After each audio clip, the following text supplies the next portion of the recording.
but we were the richest, even till date, out of all their shows. If there was anyone who had money throughout, it was us.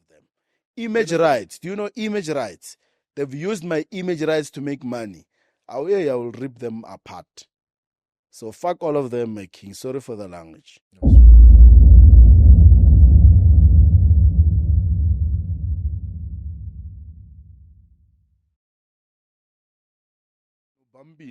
Kill me. Either you kill me or I owe you. I will pay you after. It's simple. So that's how I live my life. Let's move on a little bit. I think a couple of years ago, I saw you had a reality show that you put on YouTube. Yes. And it is alleged that there's a channel that sort of took, I don't know if they took the reality show, or maybe they took a certain idea that you sort of pitched. But tell me about it. What happened? Yeah, so it was MOJALOVE. I'm just going to, because I've said this many times, so I'm just going to put it in a nutshell. MOJALOVE found us on YouTube. We had our reality show on YouTube. That's the one that will buy your family. Yeah. So they saw that on YouTube and they wanted us on air. I refused. Yeah. My back then manager convinced me to say, he asked me one question to say, why are you doing what you're doing? And I'm like, to inspire people. And he's like, imagine you inspiring people on a national television. And I'm like, okay. That doesn't sound like a bad idea. Then that's when we agreed. 6 months later, they contacted us around February, and then we only responded around July. So we went to their offices in Bram, met with the CEO and by then one of the managers or whatsoever. And then they told us the concept to say, we want you guys to have a show, blah, blah, blah, blah, blah, blah, blah, blah, all the logistics. And then we agreed on payments. They're going to pay us an X amount per episode. Okay, how much was it by chance? I think they look like could 50.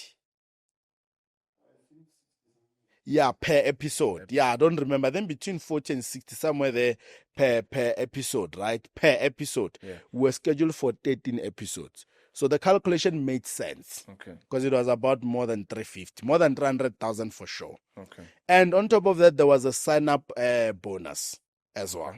Like for signing, sharp. Fast forward. That's 800,000 actually. Let's say 65,000 times 13, eh? Oh, yes, 13.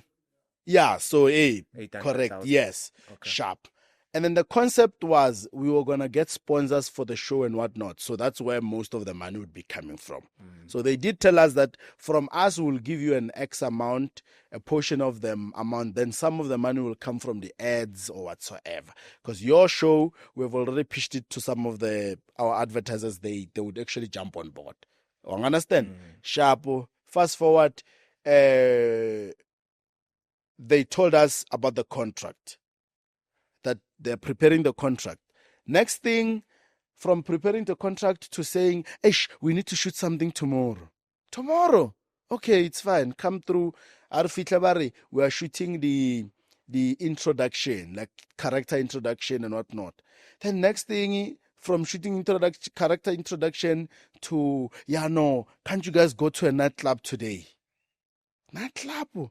Okay, it's fine. Because now they are making us do these activities. They are shooting. But now they are shooting. I also sign a contract.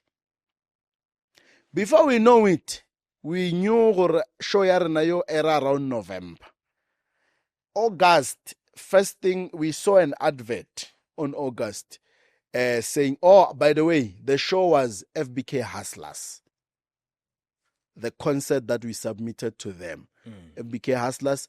We had our fans saying, we see FBK Millionaires. That's where the controversy started. Firstly, we never identified ourselves as millionaires. We are hustlers. But the channel said we are millionaires. On a whole DSTV. When we asked, they said, no, the CEO of DSTV actually liked this. We will change it though, before the show airs. Like, okay, they never changed it, obviously. Right? Fast forward, we are now wondering what's going to play on the first episode. Because we were not aware that we are shooting an episode. Do you understand what I mean? Like, they're making you do activities.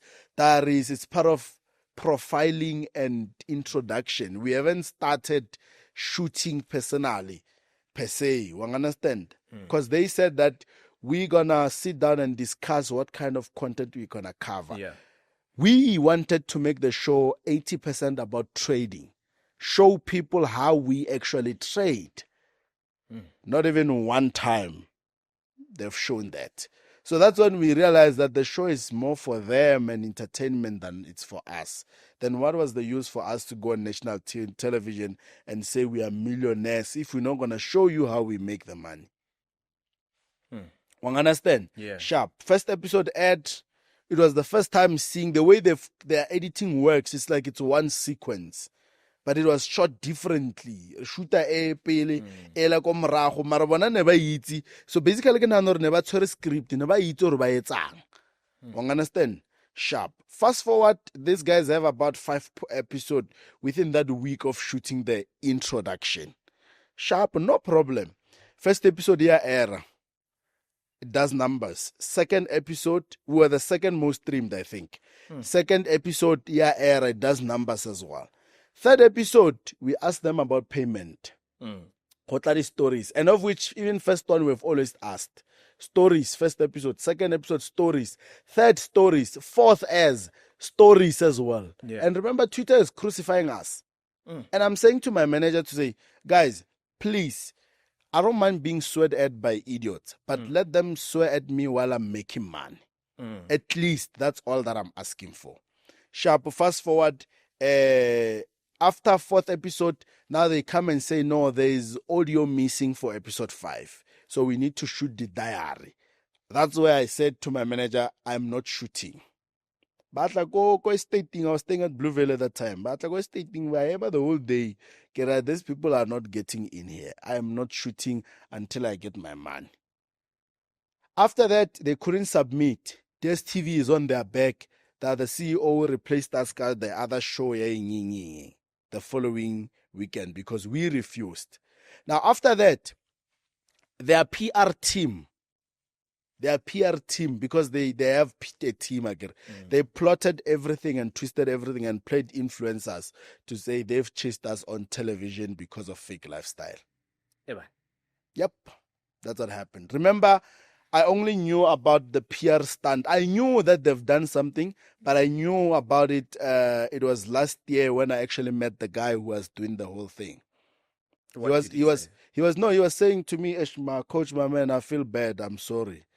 I was part of the team that did the PR spin during that time when we couldn't pay you guys. So he was telling me because Lena, they fucked him over. That's what MOJALOVE does. So he exposed them, basically. Yeah, in a way, yeah. And I'm like to him, don't worry, my man. It's all in the past.